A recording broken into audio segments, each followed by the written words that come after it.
En 1996 se creó la alerta Amber para la búsqueda inmediata de menores de edad. Esta alerta entró en operación en México a partir de 2012.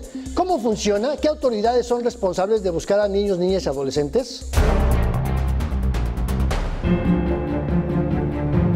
El 12 de enero de 1996, Amber Renee Hagerman, una niña de 9 años, fue secuestrada fuera de su casa en Arlington, Texas, Estados Unidos. 3 días después, su cuerpo fue encontrado por la policía. Este caso no fue el primero, no ha sido el único, pero fue uno de los que motivó un cambio en las políticas públicas de atención inmediata a casos de secuestro y desaparición de menores de edad, involucrando a las autoridades, organizaciones de la sociedad civil y medios de comunicación. De este suceso nació lo que hoy conocemos como Alerta Amber. México tardó 16 años en poner en marcha esta alerta, aunque fue el primer país de Latinoamérica en hacerlo. La alerta se activa cuando la persona desaparecida es menor de edad, cuando se presume que su vida o integridad física puede estar amenazada como consecuencia de su desaparición, o cuando haya indicios e información suficiente sobre el momento, hora, lugar y circunstancia en que fue vista por última vez. Si es una menor de edad, la Fiscalía tiene la responsabilidad de emitir la alerta Amber. Y entonces ahí sí, pues la persona, la menor de edad, está en mayor vulnerabilidad y la Fiscalía tiene la responsabilidad de empezar una investigación y pues también se le llama búsqueda. Se busque, no hay ningún pretexto ahora sí legal para iniciar la búsqueda, que siempre le decimos a las familias, la búsqueda y la investigación tienen que correr de manera paralela. En cuanto se conoce de la desaparición de niñas, niños o adolescentes, se deben emitir las fichas de búsqueda con la información básica de la persona, señas particulares, datos de contacto y fotografía reciente. En el caso de recién nacidos y hasta menores de 3 años, es fundamental contar con las huellas dactilares y de la planta de los pies para agilizar la identificación, y este registro es un protocolo obligado en todos los hospitales y centros de salud públicos y privados. Cada entidad cuenta con su alerta Amber, pero debe existir colaboración entre las diferentes autoridades para ampliar la búsqueda en todo el territorio nacional e incluso en el extranjero. La alerta Amber solo se puede suspender bajo 3 supuestos: cuando la persona fue localizada viva o muerta, cuando la misma alerta ponga en mayor riesgo a la persona o cuando se cumpla el plazo establecido. En los últimos 2 casos, levantar la alerta Amber no significa que se suspenda la búsqueda ni la investigación. Mega Noticias, Andrés Solís. Nuestro país vive una crisis de personas desaparecidas y aún así las alertas y las acciones de búsqueda siguen siendo ineficientes y desarticuladas. No hay coordinación suficiente entre las diferentes autoridades y parece que cada quien se cuida más bien las espaldas.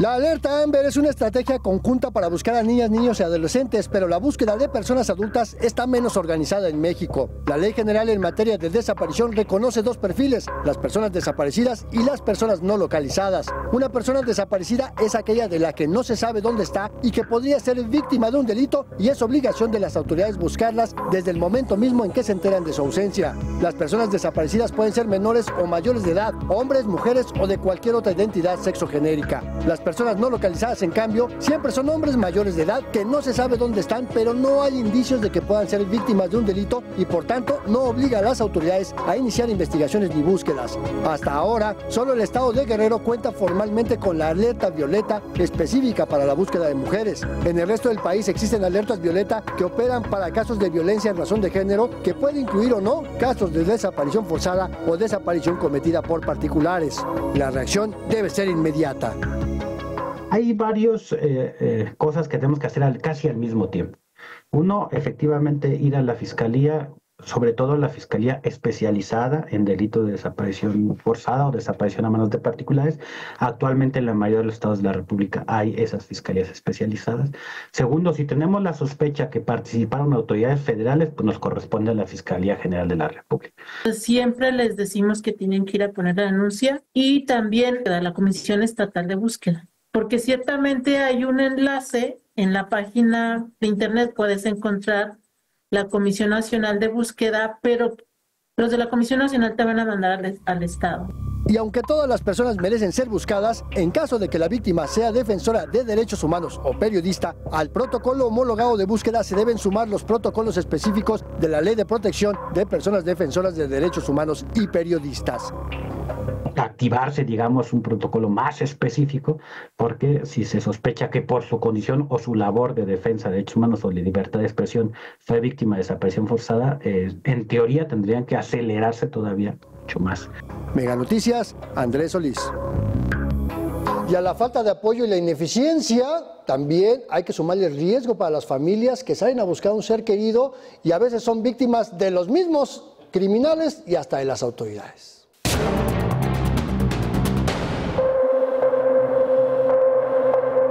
Desde siempre, al inicio hubo mucho hostigamiento por parte de, vigilancia en nuestros domicilios.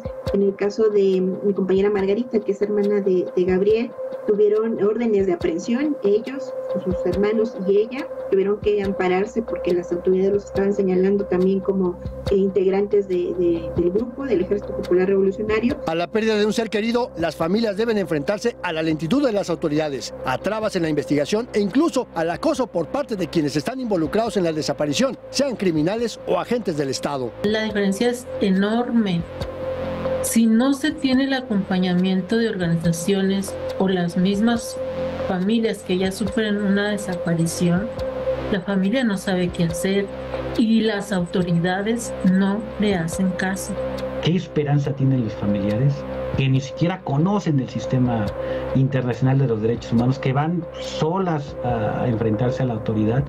Pues lo único que han aprendido es que les han engañado, que pasan días, meses, años, cambian los funcionarios, pero la política pues es desgraciadamente la misma, ¿no? Entre 2018 y 2024, 9 personas buscadoras desaparecieron durante sus labores de búsqueda y en todos los casos fueron encontradas sin vida días después. Mientras tanto, de 2011 a la fecha, el número de personas buscadoras asesinadas llegó a 22, siendo los estados de Guanajuato, Sonora y Jalisco las entidades más letales.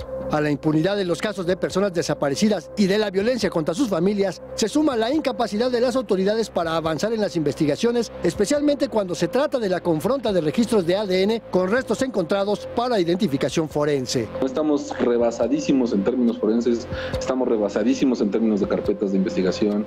Entonces, no sé, poniéndose también en el lugar de los agentes del Ministerio Público, resulta imposible que ellos puedan procesar todas las solicitudes, todas las demandas y todos los expedientes que tienen que hacerse cargo. Hay que abordarlo porque los restos que se encuentren y se sigan encontrando tienen que tener un lugar seguro. Mega Noticias, Andrés Solís. Visite meganoticias.mx y síganos en nuestras redes sociodigitales.